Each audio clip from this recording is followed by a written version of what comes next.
ఆ హానెస్టీ వల్లలే ఇంతమంది హార్ట్స్ని విన్ అవ్వడం జరిగింది. నవీన్ పొలిశెట్టిగా సో బ్యాక్ టు బ్యాక్ విన్స్ని అందుకుంటూ ఇప్పుడు అనగనగా ఒక రాజుతో సంక్రాంతి విన్నర్గా నిలవడానికి మన ముందుకు వచ్చేస్తున్నారు. ఏమనిపించింది నవీన్ మీకు జర్నీ చూసి?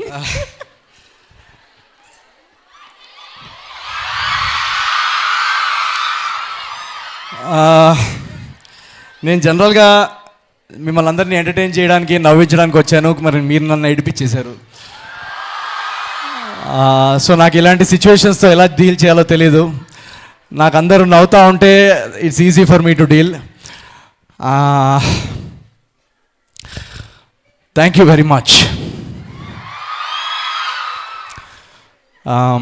ఇందాక నేను యాక్చువల్గా ఈ జర్నీ అంతా మర్చిపోయాను. ఈ అనగనగా ఒక రాజు, మనం జనరలీ ఏ సినిమా వర్క్ చేస్తుంటే ఫోకస్ అంతా ఆ సినిమా మీదే ఉంటుంది. సో సడన్గా 5 minutesలో నా last 10 to 12 years of my లైఫ్ని అలా ఒక 5 minutesలో గుర్తు తెప్పించేశారు మీరు అందరూ. సో ఆ ఫస్ట్ డే ఇందాక వీడియోలో చూపిస్తుంటే నేను మీలాగే ఇలా ఆడిటోరియంలో కూర్చొని ఎవరన్నా సెలబ్రిటీస్ కానీ ఎవరన్నా వచ్చి మా కల్చరల్ ఫెస్ట్కి అదంతా వస్తుంటే సెలబ్రిటీస్ అక్కడ లాస్ట్లో కూర్చొని గోలబెట్టేవాడిని. నేను ఇందాక చెప్పినట్టు మీలాగే ఇంజనీర్ని. సో మా పేరెంట్స్కి ఏంటంటే ఒక డిసప్పాయింట్మెంట్ ఉండేది. ఎన్ఐటీలో ఇంజనీరింగ్ చేసి జాబ్ మానేసి బెంగళూరుకి వెళ్ళి థియేటర్లో ప్లేస్ చేయడానికి ట్రై చేస్తున్నాడు ఏంటి, బాంబేలో ఆడిషన్స్ ఇస్తున్నాడు ఏంటి అని ఒక మధ్యతరగతి కుటుంబాల్లో ఎలా ఉంటుందంటే ఒక భయము, ఒక నిరాశ, ఒక వెరీ వెరీ సాడ్ ఫేజ్ ఉంటుంది అది లైఫ్లో. అందరూ పక్కన వాళ్ళందరూ గ్రో అవుతూ ఉంటారు.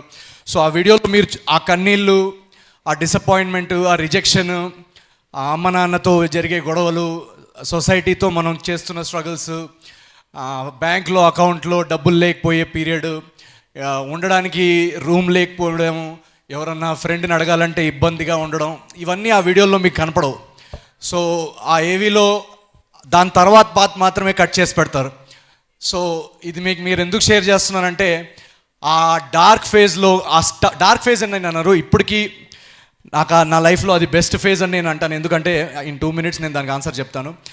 ఆ ఫేజ్లో ఎంత లో పాయింట్కి వెళ్ళినా ఒక చిన్న హోప్ ఉండాలి, మళ్ళీ నెక్స్ట్ డే లేచి ట్రై చేయాలి.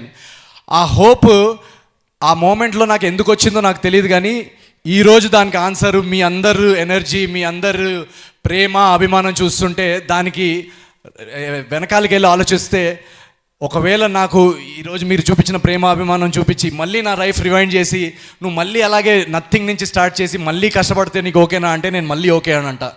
So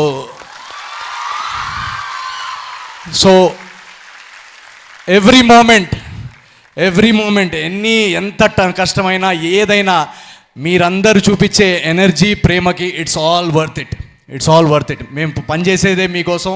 so thank you so much. పేరున మీ అందరికీ ఇందాక గీతా గారు చెప్పినట్టు నా సినిమాలు టైం పట్టచ్చు, బట్ దానికి సింపుల్ రీజన్. ఎందుకంటే నేను ఆ ఫేజ్లో ఉన్నప్పుడు ఎవరన్నా ఫ్రెండ్ సినిమాకి వెళ్దాంరా అంటే అమ్మో 400 రూపాయలు టికెట్ పెట్టుకొని సినిమాకి వెళ్ళడం అంటే ఏదో ఒక అబద్ధం చెప్పేసేవాడిని. సినిమా బాగాలేదంట్రా, పెద్ద నేను ఆల్రెడీ చూసేసానురా, ఏదో ఒకటి అబద్ధం చెప్పేసేవాడిని. ఎందుకంటే ఆ ఫేజ్లో ఆ 400 రూపీస్ టికెట్ మనం పెట్టి సినిమా బాగాలేకపోతే డిసప్పాయింట్ అవుతాం. ఆ 400 రూపీస్ అనేది చాలా